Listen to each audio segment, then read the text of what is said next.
Daily Bible reading, Deuteronomy chapter 18. The Levitical priests, the whole tribe of Levi, shall have no territorial portion with Israel. They shall live only off the Lord's offerings by fire as their portion, and shall have no portion among their brother tribes. The Lord is their portion, as he promised them. This then shall be the priest's due from the people. Everyone who offers a sacrifice, whether an ox or a sheep, must give the shoulder, the cheeks, and the stomach to the priest. You shall also give him the first fruits of your new grain and wine and oil, and the first shearing of your sheep. For the Lord your God has chosen him and his descendants out of all your tribes to be in attendance for service in the name of the Lord for all time. If a Levite would go from any of the settlements throughout Israel where he has been residing to the place that the Lord has chosen, he may do so whenever he pleases. He may serve in the name of the Lord his God like all his fellow Levites who are there in attendance before the Lord. They shall receive equal shares of their dues, without regard to personal gifts or patrimonies.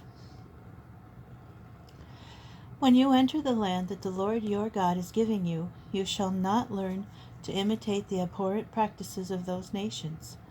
Let no one be found among you who consigns his son or daughter to the fire, or who is an augur, a soothsayer, a diviner, a sorcerer, one who casts spells, or one who consults ghosts or familiar spirits, or one who inquires of the dead.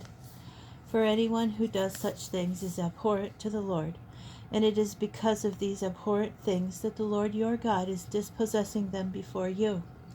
You must be wholehearted with the Lord your God.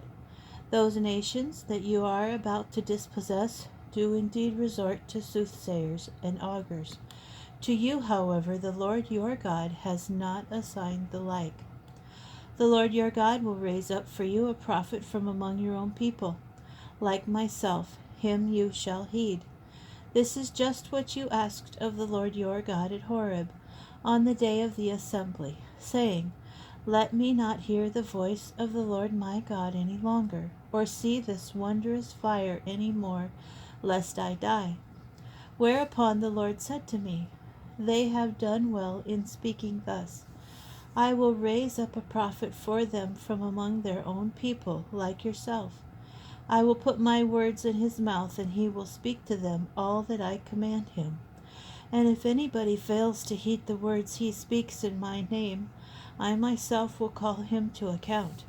But any prophet who presumes to speak in my name an oracle that I did not command him to utter, or who speaks in the name of other gods, that prophet shall die.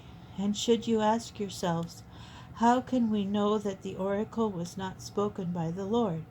If the prophet speaks in the name of the Lord and the oracle does not come true, that oracle was not spoken by the Lord. The prophet has uttered it presumptuously. Do not stand in dread of him.